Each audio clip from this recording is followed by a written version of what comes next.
Welcome back, everybody, to Watcher of All Things. My name is Kiki, and this is my podcast where I talk movies, TV shows, and all things entertainment. And today, it's a bloody one. It's a fun one. It's a romantic one. It's episode 55, where we are talking Companion, a movie that has a lot of buzz. It's a January release, just on the brink of February, but people are really loving it. We're going to talk also about the trailer of the movie as well, because that's a whole element of it. Lots to discuss with Companion today. I hope you've had a wonderful week. I am extremely caffeinated right now. If you can't tell, I'm just smashing my third cup of coffee this morning. There's tons of Oscar controversy, of course, because it's been 7 days and we can't have one day without some major story breaking about one of the Best Picture nominees. This is the worst Oscar season ever. I made a video about it on my socials, but we're also going to talk about it here. But what a week, you know? I feel like that 30 Rock meme, Lemon, it's Wednesday. It's like, what a year, huh? Kiki, it's January. The Oscars are still a month away, and we've already had so much controversy. I'm terrified of what's going to happen in the next month. Like, we're genuinely going to find out probably in the next 2 weeks that one of the nominees killed someone or something like that. I don't know where this is going to go. I can't remember a messier season, but still, lots of good stuff to talk about. So today, I've strategized my news portion of the show. We're going to go good news, bad news. A few things I want to plug. My YouTube video, of course, if you're on the YouTube channel, or if you're not, I have a top 5 movies of 2024 that I'll continue to promote. I know what February's video is going to be already, and I'm just waiting till the end of the month to make it in case anything happens. Also, I did a little video last Monday about Timothée Chalamet hosting SNL, which we will talk about in today's What Else I Watched segment. We will talk about lots of stuff like that. Also, timestamps. If you don't want anything spoiled with Companion, skip the spoiler section. We still have tons of news to talk about and lots in What Else I Watched, so still a very fun episode that we are going to have today. But all right, let's do it. Let's get into the news. Okay, first piece of news, we're going to start with something happy. The Odyssey, Christopher Nolan's next movie, is adding a bunch of new cast members. So this week alone, we have had Jon Bernthal, Benny Safdie, and Elliot Page all added to the cast, reuniting with some, but John Leguizamo, I don't think he's ever been in a Nolan movie. So this cast is stacked. And I also saw a little story going around the internet loops that Nolan already has his next movie lined up, and it's going to star Robert Downey Jr., and it's a mind-bending, time-bending thriller set to film in 2026. So is he going to be filming movies kind of back-to-back? That'd be pretty crazy. That was based on like Production Weekly, which we've talked about. There's lots of like updates with Production Weekly, but this is pretty cool. I think Jon Bernthal is an interesting choice. I think he definitely has what it takes to be a very good dramatic actor. Like in The Bear, that's what I've mainly seen him in, and as Punisher. But I mean, he was on Walking Dead for a few years, right? Or one season or something like that. I can't remember, but he's a very good actor. Elliot Page, of course, great actor. Just watched Inception recently. And Benny Safdie is also a very good actor. He was awesome in Oppenheimer. I'm very excited for this cast that's growing. And I was just actually talking about this with a friend when we were watching Inception. I love how much Nolan really tends to change up his cast from movie to movie. Like, maybe the stars will be similar that Cillian Murphy is in most of his movies, but I do like that he does mostly change the leads and a lot of the supporting cast. Like, if you look from Inception to Interstellar to all of the Batman movies to Tenet to Oppenheimer, there's a lot of different players coming through, and I just love how many different people Nolan works with. It's really fun to see him kind of work with all these different talents of our generation and really give them an opportunity to shine. It's specifically like, you look at Dunkirk, that is such a different cast. It's really Cillian Murphy and Kenneth Branagh that are like the only two returning ones, I want to say, really. Oh my god, you know what I just remembered is Harry Styles is in that movie. Remember when he was like a promising actor and not just a great musician? Now it's like, all right, let's stick to music, Harry, after Don't Worry, Darling and being recast in Nosferatu. Whoo, dodged a bullet there.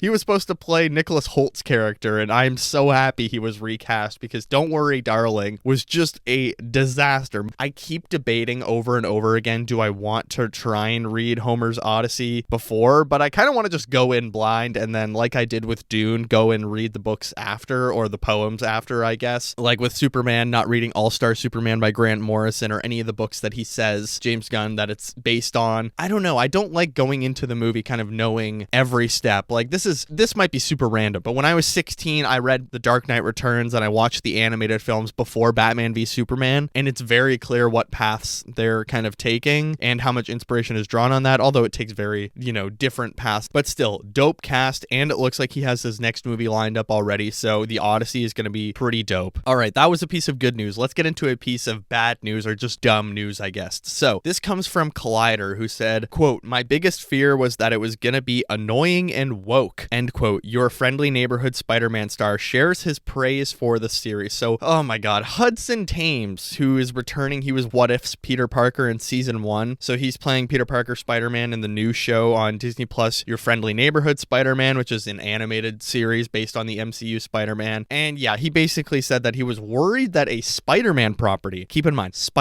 a Spider-Man property, a guy who, Stan Lee said anyone can be Spider-Man because the idea is he's wearing a mask and anyone can identify with him. So this star, Hudson Thames, said, "My biggest fear was that it was going to be annoying and woke." Jesus Christ, why are we getting so stupid so fast? Well, specifically Americans, I guess, but still, like, what the hell are we doing? And it was kind of funny, all of these online outlets were sort of low-key roasting him. So the whole quote was, "I thought it was awesome. I mean, my biggest fear was that it was going to be annoying and woke, and it wasn't. And I was like, yes, this is great. It's so well written. It feels real. I'm the oldest of 5 boys, so I feel like I kind of know what's happening in their lives and in high school, and it felt like it was doing that justice." Collider then makes a good point to say, woke is a term which is more often than not used as a dog whistle for racism and sexism in entertainment fan bases. This interview also comes at the same time that Collider's Mike Thomas spoke with Your Friendly Neighborhood Spider-Man showrunner Jeff Trammell, who eloquently spoke about bringing a new version of New York City to life, one that is flush with representation that accurately portrays the many different cultures in one of the biggest cities on Earth. Thames' Oscar-nominated co-star Coleman Domingo has already experienced racist backlash for his casting as Norman Osborn, a character who is not inherently white in the comics. And folks, if you want a lesson in how to get recast so fast, that is pretty much how it is right there. Just go through your interviews and start using dog whistle terms to piss people off. That's just bad press 2 days before the show comes out as well. And they have already done most of season 2, I believe, and they're going into season 3. So I will not be shocked if Disney makes some magical announcement like, yeah, so we're going to recast because we're going with an older Spider-Man or something like that. Just why are people so stupid and just have verbal diarrhea? We're going to get into another star this week that's in the press for some very bigoted takes, and Hudson Thames, you're literally the peak unemployment coming from someone who is unemployed. He is so unemployed, it's unbelievable. In the last few years, his only job has been like one episode of the show Ghosts on CBS, and that's it. Even Variety this week, or Deadline, or one of the outlets was highlighting how unemployed he is compared to his Oscar-nominated, 2-time Oscar-nominated co-star Coleman Domingo, who has literally received racist comments and racist hate online for portraying a cartoon character. Dear God, I haven't watched the show yet. I'm excited to watch it still. I'm not huge on the animation style. It's very rotoscope, but I'm definitely going to watch it because I'm a huge Spider-Man fan and I love everything he stands for. All right, that was some bad, goofy news. Now we're going to go into a good news story. Deadline is reporting that Jake Gyllenhaal is to star in new original film from M. Night Shyamalan and Nicholas Sparks. Nicholas Sparks, if you don't know, is the Notebook guy. That is the best-selling novelist, Nicholas Sparks. I think Jake Gyllenhaal, I saw a good post online that was like, if there's one actor that I'm so shocked hasn't worked with M. Night Shyamalan, it's Jake Gyllenhaal. And that's so true. I think he has that cheesy, goofy authenticity that really works in a Shyamalan film. I might rewatch Trap this week. It's so much fun. And,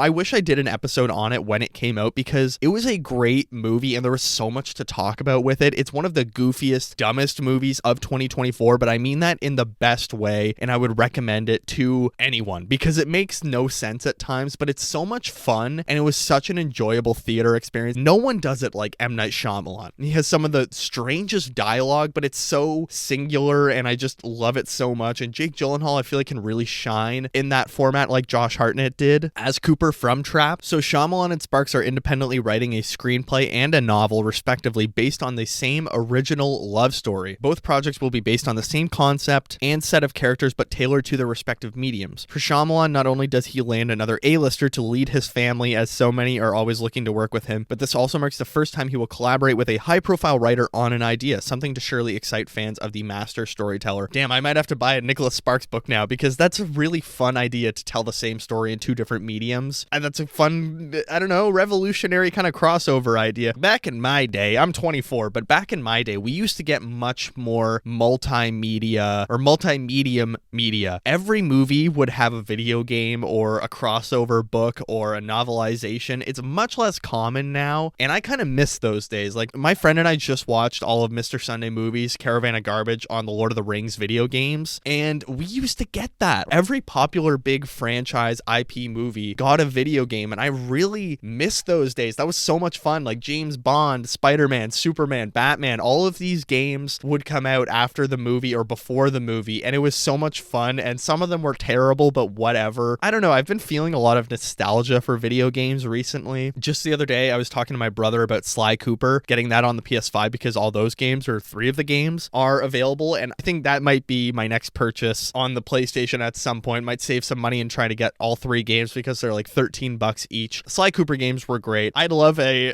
trap video game. That would be so much fun, of playing as Cooper on like PlayStation 2 graphics. There, M. Night Shyamalan, sign me up. I will be your media coordinator, and I will be, you know, a pitch writer for you. I will pitch a video game based on the movie Trap. All right, bad news. Matthew Lillard is coming back for Scream 7. Now, look, I have nothing against Matthew Lillard. I think he's a very nice guy. He was the Shaggy of my Scooby-Doo as a child. But here's what confuses me. As Poe Dameron once said, somehow Matthew Lillard has returned from the 1996 film Scream, a nearly 30-year-old movie. He died in the first one. Spoiler alert for a 30-year-old movie. He dies in the first one. He's the villain along with the other guy from Riverdale. Now, the logical question is, how the hell does he come back? Well, I think this isn't ridiculous. I just don't like the direction this is taking, because they're really going to be leaning into the spiritual stuff. Remember the last movie? Melissa Barrera's character, her dad was the original villain of the first one, along with Matthew Lillard, Billy, right? Billy. And he was a spirit haunting her. So I think in this one, Stu is going to be another spirit that's haunting Neve Campbell and Courtney Cox and the new characters and Neve Campbell's daughter. I really don't like this direction. It was more fun when it was just someone within the group chasing them down, and they had a great new franchise to work with, and then they fired their new stars, completely blew it. I'm gonna watch Scream 7 because I love this franchise, but I think this movie is going to be dog water. I think it's gonna be so bad. They have rewritten this completely. They're really leaning into a really strange aspect of a legacy sequel that I don't think is gonna work. Prove me wrong, sure, but I don't know. It's just morally that it feels like this franchise has kind of gone off the rails in a way. Like, Matthew Lillard seems like a very nice guy, but do we want to see Stu back in this franchise? Not really. I don't know. I don't know what to think with the Scream franchise anymore. I think we're getting so much original horror stuff right now that maybe we can shy away a little bit from the Scream movies. Like, I think Oz Perkins is doing a lot of interesting stuff. The movie we're going to talk about today, interesting stuff. Zoe Kravitz kind of did a horror thriller last year that I think really worked. I'd love to see another project from her, but Matthew Lillard is coming back as Stu in Scream 7. Yet another controversy with Emilia Perez. This time, Emilia Perez star Carla Sofia Gascon is under fire over tweets about Muslims, George Floyd, and Oscars diversity. I'm not going to read the tweets because they are honestly some of the most vile things I have ever read in my life. Like, I'm shocked the hatred that she speaks with so openly on Twitter. And I saw a really good point today on Twitter as well, saying the translation of her tweets don't bring through some of like the mimicry that she is doing in the mocking, because she's doing certain racist connotations in the Spanish language that would be like us doing a silly voice.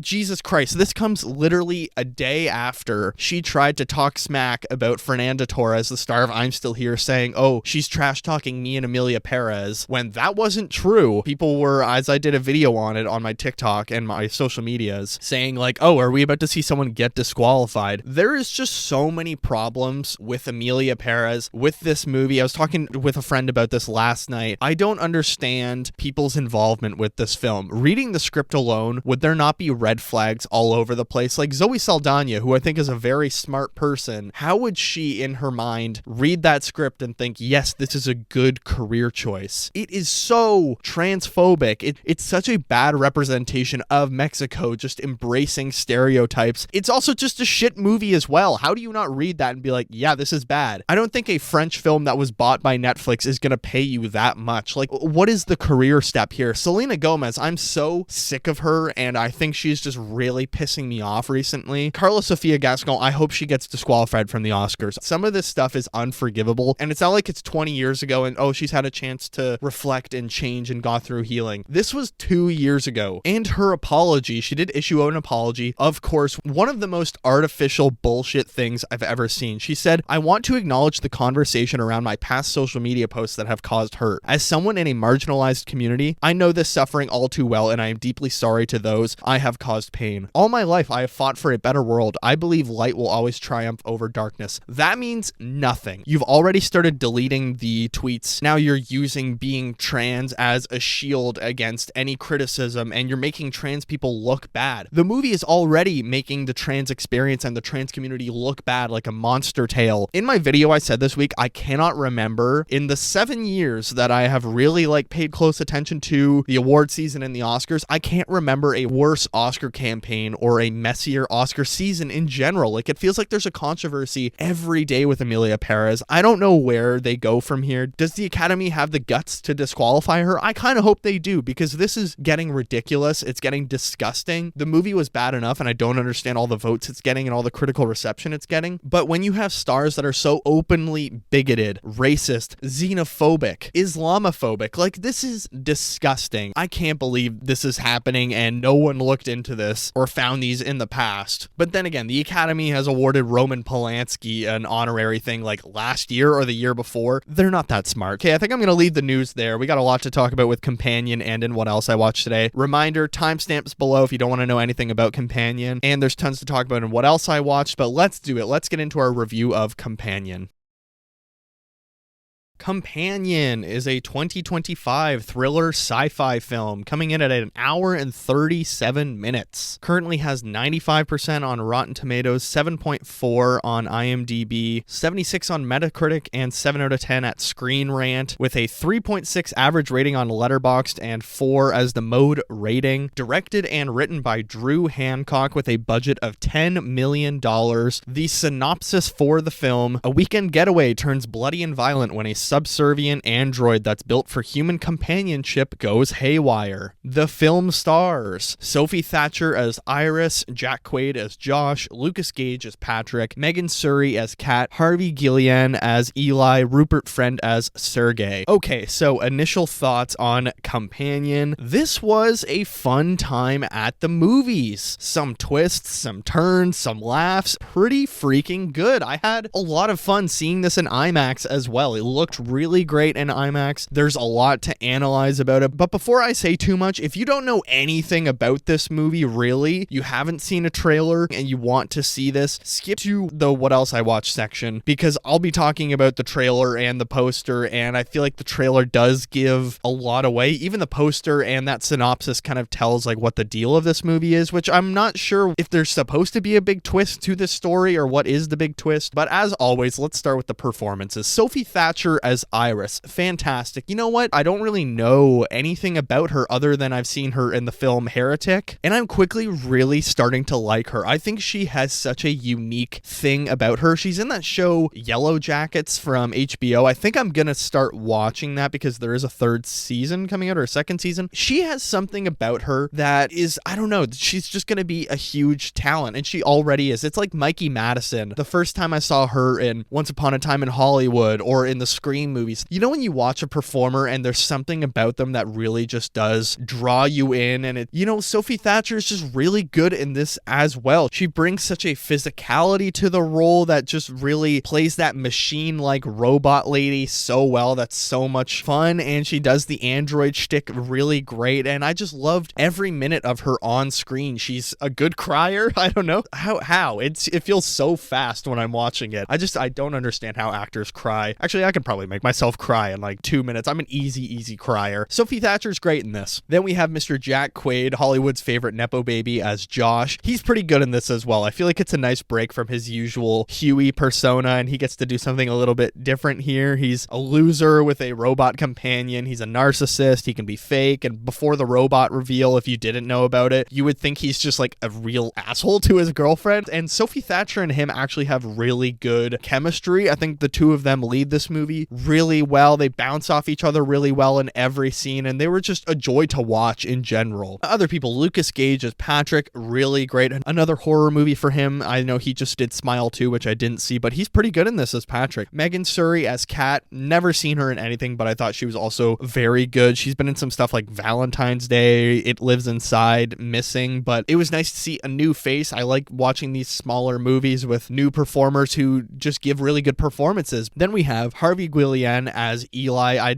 can't remember how to say his last name. Guillermo from What We Do in the Shadows. I'm so happy to see him doing a big thing outside of the show like this. He's funny, he's snarky, he's a little condescending, but he really brings another good piece to this. This whole cast just has really good chemistry, and they all work really well together as a group in the story. Same with Rupert Friend as Sergey. His death is kind of the whole point of the story, that he dies early on in the story, and that's where Iris kind of takes over the movie. A funny Russian billionaire, but he's also such a creep, and he looks like a Russian Curtis Connor or Joe Dirt or something like that. He's got this dirty mullet and mustache. Overall, it's just like a really fun cast. I think everyone gives a lot in this movie, and everyone really has their moment, which I like. It feels very balanced. Like, I watched another movie that I'll talk about in what else I watched called You're Cordially Invited, and it feels like there's people that would be important to the plot, but they don't have a single line in the film, so it's just a massive cast. Versus this movie, it's a very small cast. Everyone is really great. There's some other players that kind of pop up towards the end of the movie that I was like, oh, they're really good, and I recognize them from something. But the director-writer, Drew Hancock, I have seen very little of his work. The only thing I've seen from him was Blue Mountain State many years ago. I think he's written like 19 episodes. So this movie is very well directed. It looks great. There's a lot of room to breathe. In a 97-minute thriller sci-fi movie, it can move a little fast sometimes or feel very stuffy, or sometimes there's too much room to breathe in certain short movies. Like, talked about The Last Showgirl last week, and that was a movie that was very short, and I felt like there were long stints of it where they honestly didn't have enough to fill the runtime. Versus this week, this is a fun movie that is just constantly entertaining you. It has a very like unique vision about it that's kind of a little bit poetic, romantic about it that I enjoyed, and it's honestly a nice Valentine's Day movie. It's nice to have this kind of romance horror film or slasher, whatever, thriller sci-fi movie. I don't know, there's so many things you could qualify it as, but it was just a really nice movie going into the Valentine's Day season. He also, Chris Hancock, he's done Fred the Show along with Blue Mountain State, which is just a crazy throwback. I mean, already talking about Sly Cooper in the news portion, but you know when you just forget about stuff from your childhood and then you'll see a random throwback? I love nostalgia videos on TikTok. I eat those up because I love going back and being like, POV a fall day at elementary school in the fall of 2006 or whatever, and it's like Scholastic Book Fair. Yeah, the humor of the movie as well. It's a really funny movie. There's a lot of really good humor that doesn't over-explain itself or hold your hand, and it never feels like one person is really the punching bag of the movie. Everyone has really great jokes. There weren't really any jokes I can think of that didn't land. I was actually frequently laughing throughout this film, and there wasn't tons of people at my screening, but everyone was laughing very loudly at this movie. So it was just, again, a fun time at the movies. I think it's a really smart script in the way it structures things. It trusts the audience while explaining the rules of the game pretty well. I think with a concept like this of robot girlfriend, and she has a bunch of customizable settings and stuff like that, there is a lot of loopholes or,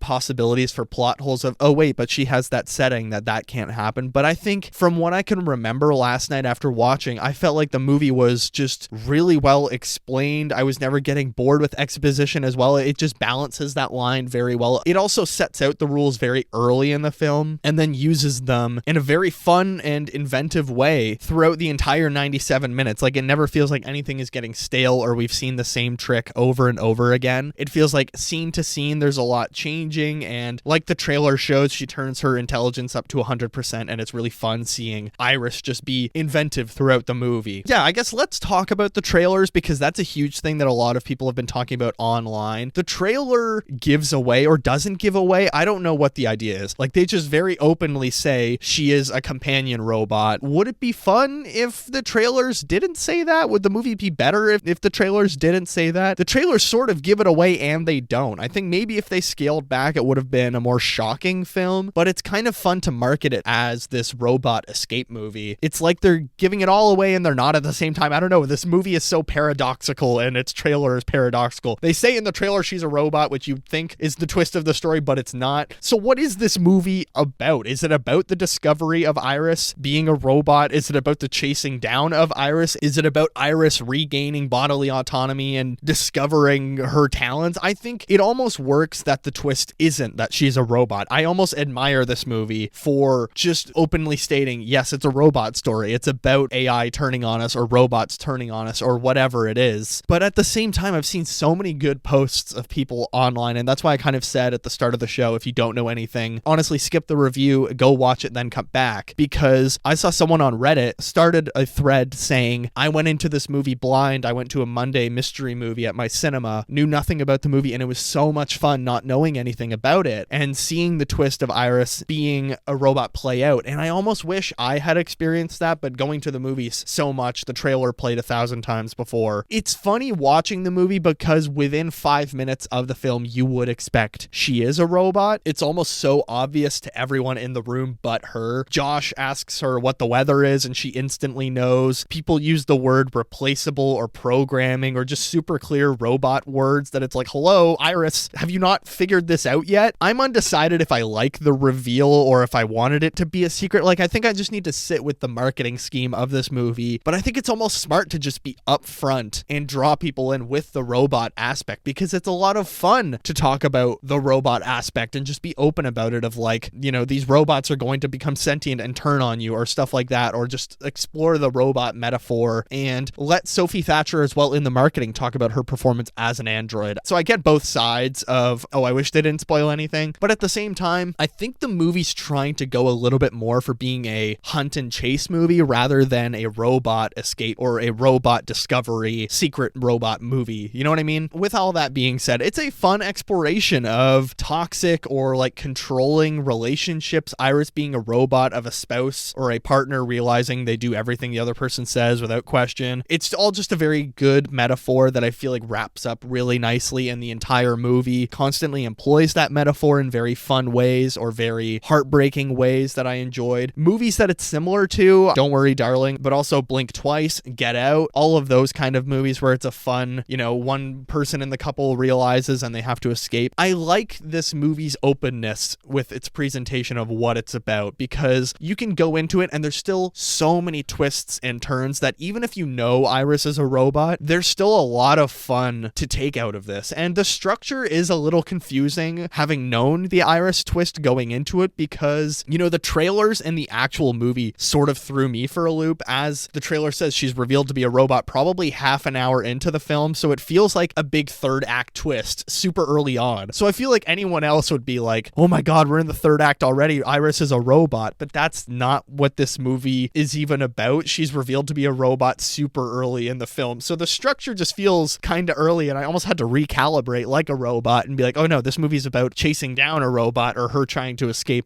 and toxic relationships, not about the discovery of someone being a robot. So I don't know, it was kind of fun, and it felt like, oh, there's still a whole movie to be had here, and we're kind of finding out what this story is. And the pacing, you know, having said all that, of being thrown off in the first 30 minutes of being like, well, I feel like we just got a third act twist. Even with the subverted structural expectations, this movie is go, go, go. We only meet our couple from Iris's first memory, so it's not tons of backstory, and we kind of just go straight into the weekend getaway where everything goes wrong, and I liked it. I think the movie, as I said earlier, really lets things breathe, and you have a lot of time to get to know everyone in this situation in a very limited way, but it still feels like the intensity never comes down, and it never feels like we're losing our story fully. It always feels like it's going in a really fun way. Toward the end, maybe the wheels start to shake a little bit, and you wonder how many twists can there really be, but I never felt like it went too far. I don't know, sometimes there's twists in a third act, like, okay, I talked about it earlier, but I guess Trap, maybe that movie at the end goes a little bit too far and is like, okay, this is getting ridiculous now. You know, when there's like escape after escape escape after escape, and it's like, how can this happen? Another movie I watched this week, I'll talk about in what else I watched, but Flight Risk. You've seen that trailer with Mark Wahlberg being a creepy bald dude made by that piece of shit Mel Gibson. In that movie, I know nobody's going to see it, and it was awful anyway, so I'm not encouraging anyone to go see it. He escapes being handcuffed or being tied up or whatever on the plane 1,000 times, and it just becomes so exhausting of like, you have to be kidding me. There's no way he can get out that many times. That is a movie that takes too many twists, that goes too far, and just doesn't become believable anymore. Trap, to a certain extent, I think goes a little bit too far a lot of the time, and it's like, okay, is he really going to take that piece of the bicycle and undo his handcuffs? I don't believe you. Stuff like that. But this movie, I don't know, I feel like it never fully reaches going too far, but the wheels start to shake a little bit in the third act of like, oh, don't do it, and it never does reach there. So I was very happy. Also, the gore in this movie, it has some very good horror, thriller, slasher stuff. Very bloody, but it's all done in a very fun way. It's a very violent film, but in like a funny,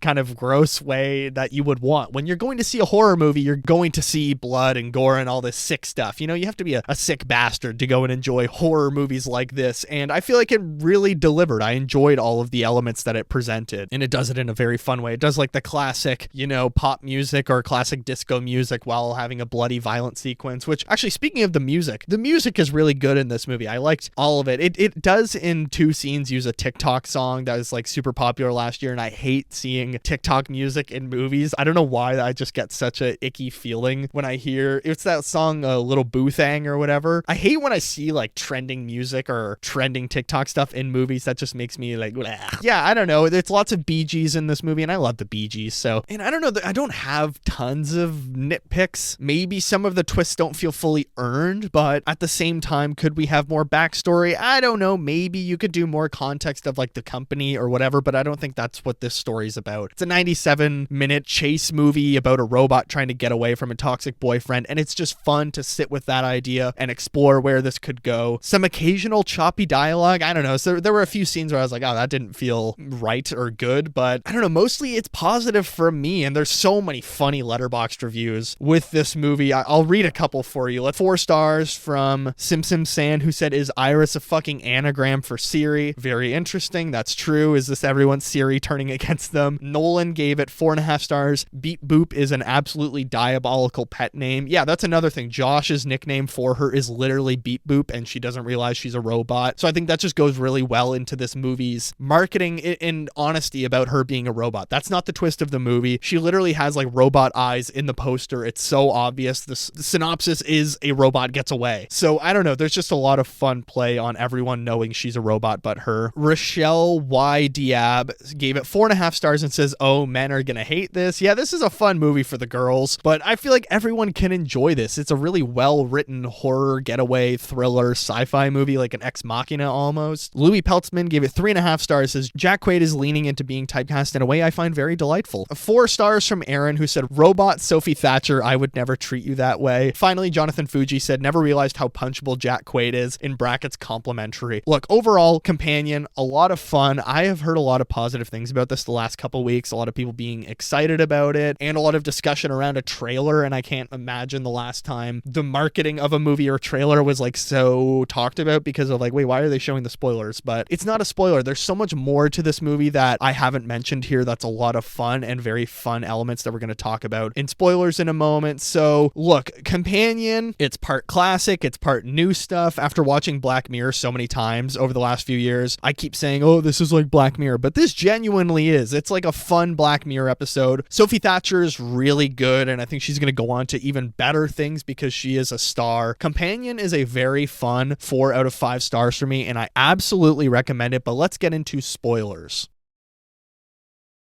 Okay, spoilers for Companion. It was fun to see Jack Quaid playing a douchebag again. I feel like we haven't really seen that since Scream 5 when he's one of the Ghostfaces, I guess. Spoilers for Scream 5. I really like the heist element of this movie. Again, there's tons of twists that aren't in the trailer, even if, you know, it says Josh dies in the trailer and all that stuff. But there's a really fun heist element of this that Josh and Kat were actually going to work with Eli to kill Sergey, and then they were going to blame it on Iris. Iris. So this whole weekend is literally a massive heist to get like $12 million between the three of them. So it makes all of this feel a lot more earned and why Iris needs to kill them all. It's not just like she's going crazy and being hunted down by humans that aren't that bad. No, Josh is a bad guy. Kat is a bad person. Eli is a bad person. All three of them are bad people that deserve what they got from Iris. So all of this feels very earned. And it's like a great twist as well in the third act that Sergey is actually just a sod farmer. He's not even a mafia guy. Like, you have this impression of him the whole movie of like, yeah, he's a creepy mafia dude who deserved to be stabbed in the neck by Iris, when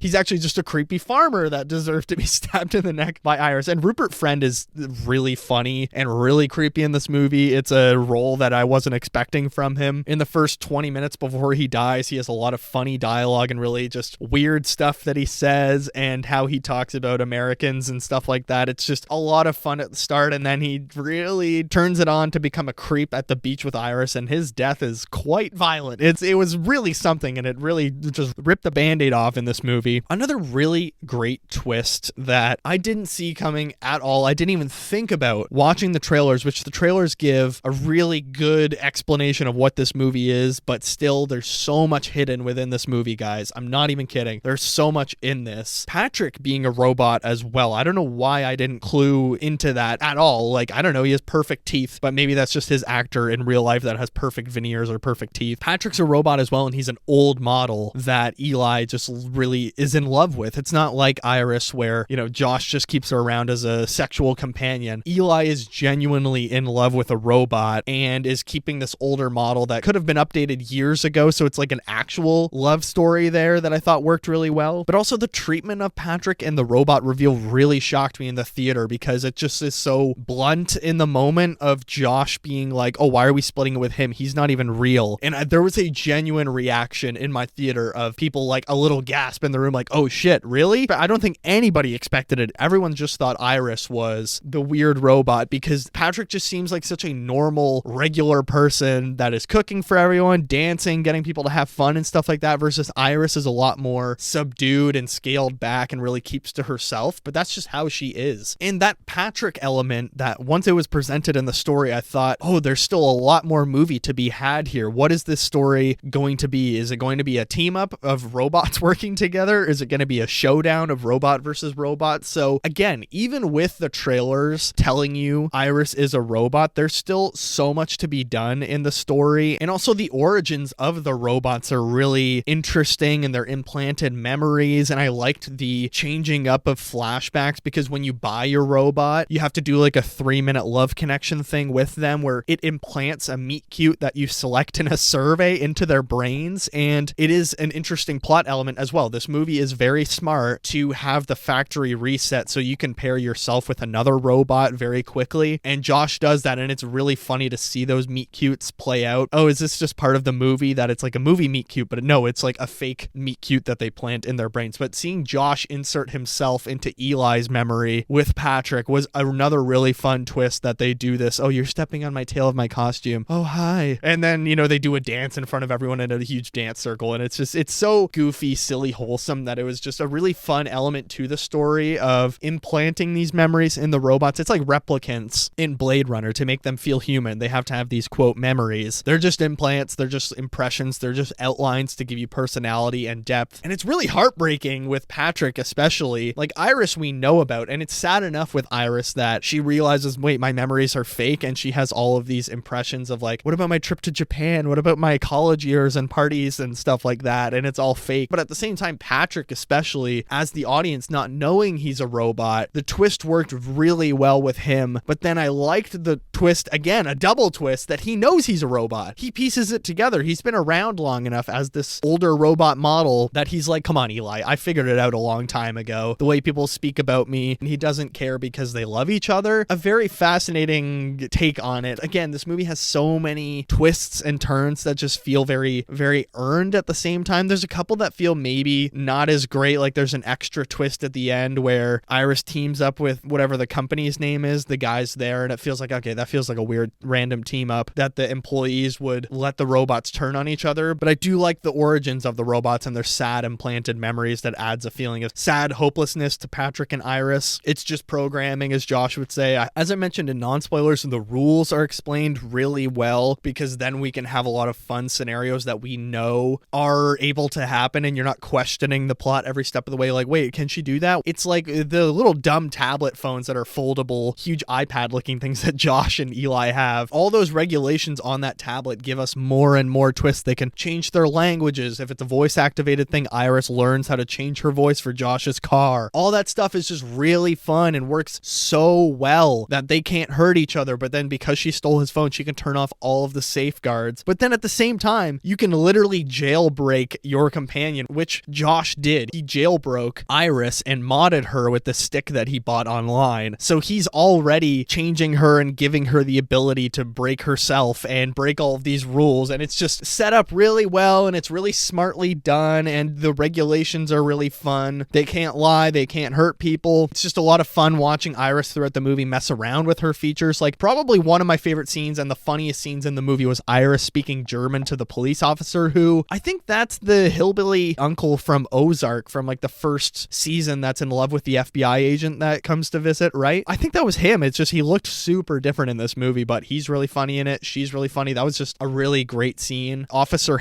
Dexter, something like that. But that was really good, and Iris changing to being this German. Wonder if she used AI to change her accent. Shots fired. But let's talk about the ending a little bit more, because when Iris first shot herself in the head, I was weirdly at peace with like, oh man, the villains win in this story. That's too bad. But I was sort of at peace with it. Then it sets up a really fun twist when the company guys come and say, oh, that's no problem. We can still get the footage. Like, it's just in her head. It's all just Wi-Fi and stuff. What really matters is in like her lower regions, like her stomach and womb area or stuff like that. And I don't know what that says, that I was really with this movie every step of the way, that I was very accepting of every twist. And Iris being tortured was actually hard to watch in some ways. Like her burning her hand over that candle and peeling her skin off at the end of the movie was just like, ugh, oh my God.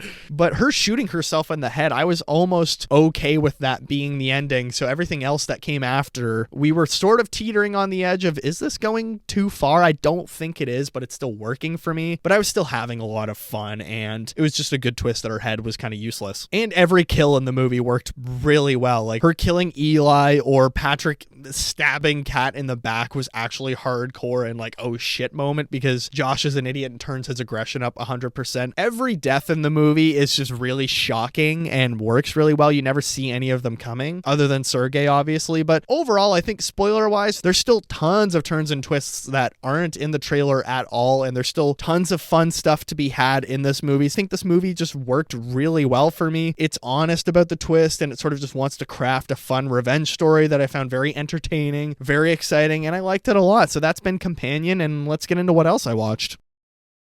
All right, what else I watched? Let's begin with books. Superman, Batman, The Search for Kryptonite. This series continues. I gotta say, this is easily my favorite of the three so far that I've read. The art style is just so much better. I'm about 3 issues out of 6 in, so halfway. I'm probably gonna finish it tonight and get the video out Sunday. Of course, you can look forward to that. But yeah, the art style is way more, I don't know, gritty and like real instead of like poppy, childish, cartoonish kind of thing. So I like it a lot better. The writing's a lot better. I'm liking the story a lot too, of Superman and Batman just trying to get rid of all the kryptonite on Earth. They've already run into like Aquaman and lots of the Justice League characters, but it doesn't feel overstuffed like the other 2 books have been, with just way too many people. There's no time traveling so far, which is nice. It's just them in the present. A lot of fun, and I'm excited to finish it. Next week, we're going to have another Superman Batman story. I think we have 3 left. First 2 books are very messy, but so far I'm cautiously optimistic for what's happening in this book. It's pretty good so far. But let's move into TV shows and then movies. All right, I watched Saturday Night Live with Timothy Chalamet on double duty. Lin-Manuel Miranda in the intro, of course, absolute just jump scare. He's playing Hamilton. He reprised his role. A very funny episode. I actually enjoyed all of the sketches a lot. There weren't any that really didn't work for me. Maybe the incestuous mother-son one. I was like, okay, that was a little strange, and I just don't find Michael Longfellow that funny either. either for some reason. But overall, I thought he was a really funny host. He had a good monologue about losing all of these awards. Really, what's fascinating, and I posted a video about it, was his musical performances. He performed 3 songs I have never heard in my life and felt like very niche Bob Dylan songs, but he was just really going for it, and he wasn't really promoting the movie in that sense, or I don't know, Oscar campaign. It didn't feel like any of it was an Oscar campaign thing. It just felt like he was there to perform as a fun double duty thing, and it was a cool historic moment of the first time in 30 years having a non-musician host and be the musical guest at the same time. The last person to do it was like Gary Busey, or no, Deion Sanders. Yeah, Timothy Chalamet kind of knocked it out of the park as SNL host. But let's talk about something big that I finally watched. If you follow me on the socials, you will know that I watched Severance this week. What a show. One of the best shows I have watched in the last few years, hands down. If you are a fan of Black Mirror, if you're a fan of Companion or any sci-fi shows or mind robotic manipulation stuff, Severance is amazing. The cast, unbelievable. Adam Scott, holy moly, he is such a good actor. He is funny as hell, but he's so good in this serious role that, I don't know, on Parks and Rec and stuff like that, he's very used to playing the straight man, but he is so good in this as this grief-stricken, kind of guilty, emotional guy that's really going through a tough time in life. But just the production design, performances, the writing, it's such a smart show that trusts the audience. I said it in my review, but I can't remember the last show that, having watched one scene or like the first scene of the show, I was hooked so quickly. Like, I was just immediately so interested in what the hell is going on here. This is fascinating. Now every Monday you can look forward to a Severance episode review on all of my social medias, and I will talk about it in what else I watched. Season 1 was great.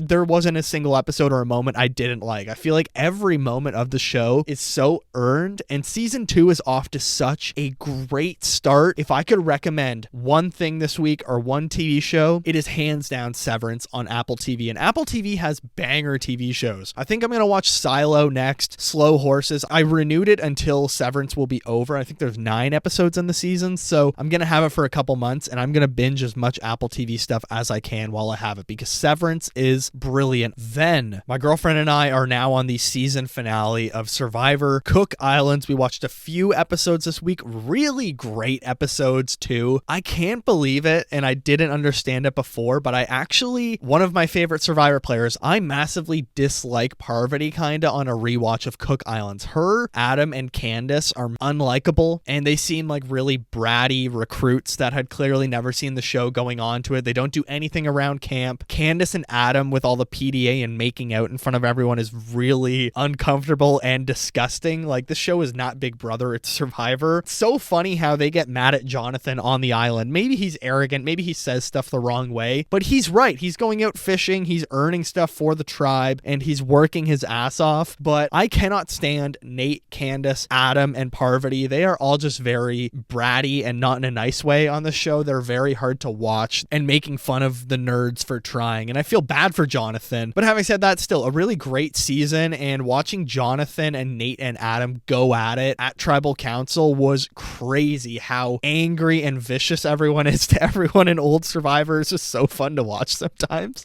And Jeff calling out like certain things, and actually Jeff had a banger line when Candace gets voted out, and when she stands up getting voted out, her and Adam literally make out in front of everyone, and Adam has the immunity idol from winning that day, and Jeff says, well, a kiss is nice, but if it were love, maybe he would have given you the necklace. Everyone laughs, and it's a huge mic drop moment, and Candace goes home. It's like, yeah, you had a fun experience, but you're not winning, so who cares? And actually turns out Adam and Candace didn't date after the show, so it was all kind of for nothing. A lot like Austin and Dee in season 45. It's all a huge showmance that loses someone $1 million possibly. But Survivor Cook Islands is great. I can totally get why Yul wins the season. He's so widely liked by everyone. He's so intelligent. He's super kind. Just some of the best jury management, and everyone can see that he is doing jury management, but they don't stop him. And he has a huge advantage with this broken hidden immunity idol that he can use it after the votes are read. So when are you going to vote him out? He's just going to use the idol, and then the next time you get him out, maybe he wins the challenge or whatever. They're too scared to vote him out because he can just bounce it onto the person that he chooses if he wants. But anyways, Survivor Cook Islands, a great season of Survivor. Just quickly, I want to mention Curtis Connor's YouTube video, which I literally watched this morning. Him eating only YouTuber food products for 1 week straight. He goes through it like eating Lunchables or whatever the Mr. Mr. Beast, KSI, Logan Paul foods are. He has that stuff for like a week straight and it's so bad. So don't buy YouTuber products, okay? I'm not endorsing any YouTuber food products. Now let's get into movies. All right, let's start with Steven Soderbergh's movie Presence. So this is a movie that's a horror thriller about a family that moves into a new house and they discover that the house is haunted, or they start to suspect that the house is haunted. It's a fun movie because the movie is told entirely from the perspective of the ghost. So the camera stays entirely in the point of view of the ghost or spirit. Like I said in my review that I'm actually going to post right after I record this, I was worried going into it like, is this going to be a lot of like no dialogue and just wandering around with Steven Soderbergh and his camera? Not at all. Couldn't be further from the truth. It's a really great family drama about a fracturing family that's going through a tough period with some grief and some things that have happened in their personal life. It's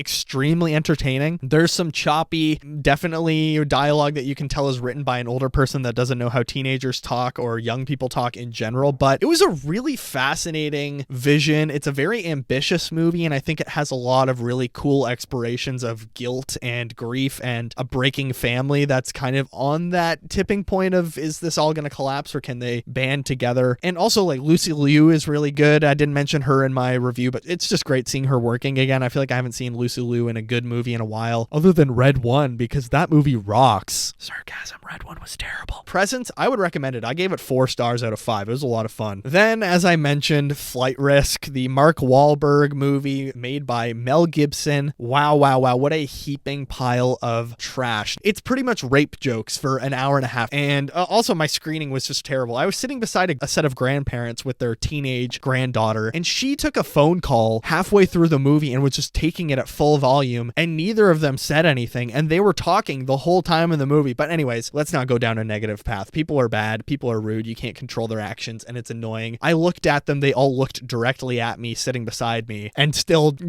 continued to talk. So it's like, what more can I do? But Flight Risk, it was just as bad as the trailers made it look. You would think the whole movie is like Mark Wahlberg being this huge risk on the plane. It feels like he's barely in the movie. He's chained up and tied up or handcuffed the entire movie, and he just keeps escaping. I seriously hated Flight Risk. It's a 1.5 star movie for me. Topher Grace is maybe the only positive of the film, I guess, but even he, I don't know, doesn't really do much in the movie. There's not much to enjoy with it. Everything feels super cheap. The jokes are gross, and it's pretty much half a movie. Like when it ends, there's still so much plot that needs to be wrapped up. It was not good. Then I watched September 5, a very conflicting movie to talk about because it's easy to just maybe write this off as propaganda for Israel.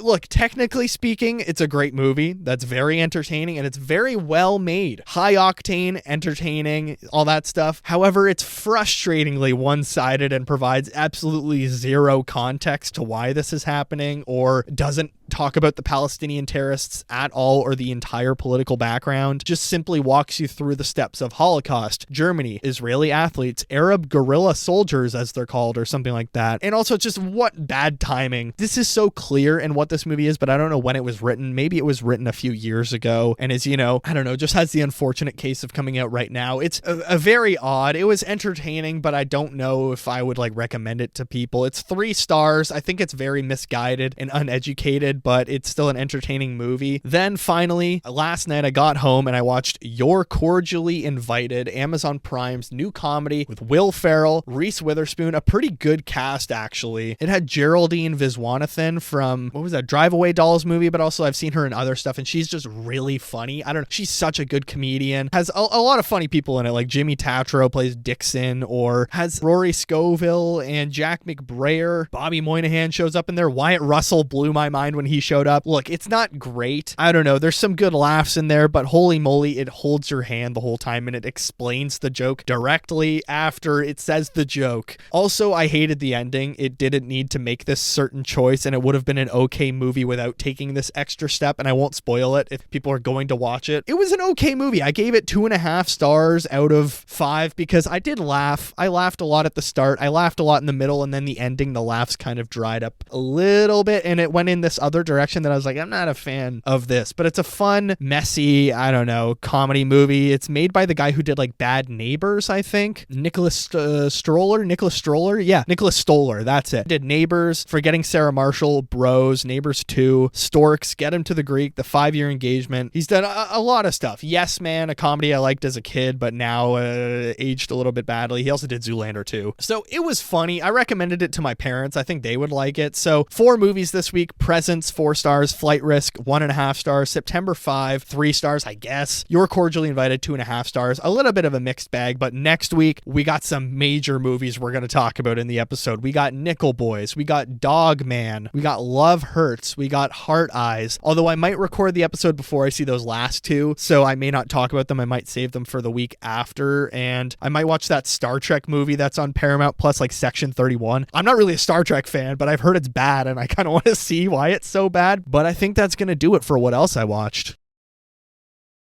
And as a matter of fact, I think that's going to do it for episode 55, Companion. What an episode of Watcher of All Things, folks. A fun movie to talk about, a fun movie that I would recommend to people. It was a good time, in the IMAX theater especially. It was a really good looking movie with a good visuals, good color use. I enjoyed it a lot, but that's going to do it for this week. Please rate and review the show on all of your streaming platforms, wherever you get your great podcasts like Watcher of All Things, whether that is Spotify, Apple Podcasts, Amazon Music, Acast. We are an Acast produced show. Rate it 5 stars, leave a positive comment or review underneath. If you were on the YouTube channel, like, subscribe, comment, go check out my top 5 movies of 2024. My February video is going to come out at the end of February, of course, and the day this is releasing is my dad's 66th birthday, so happy birthday, Dad. But on the YouTube, like, subscribe, comment. If you want to get in touch with the show, you can also email us, watcherofallthings@gmail.com, or find us on all the social media platforms. Instagram and Threads are both at Watcher of All Things. The TikTok account is at watcher.of.all.things. That's linked below, along with my personal Letterboxd account, KikiJ70. That's KIKIJ70. Follow me on there. Drop a comment under one of my reviews that you found me through the podcast, and I will follow you back. Let's build a little community. Next week, we have 2025's first Watcher Watchback. We are going to revisit Falcon and the Winter Soldier on Disney Plus, and that is in preparation for Captain America 4 Brave New World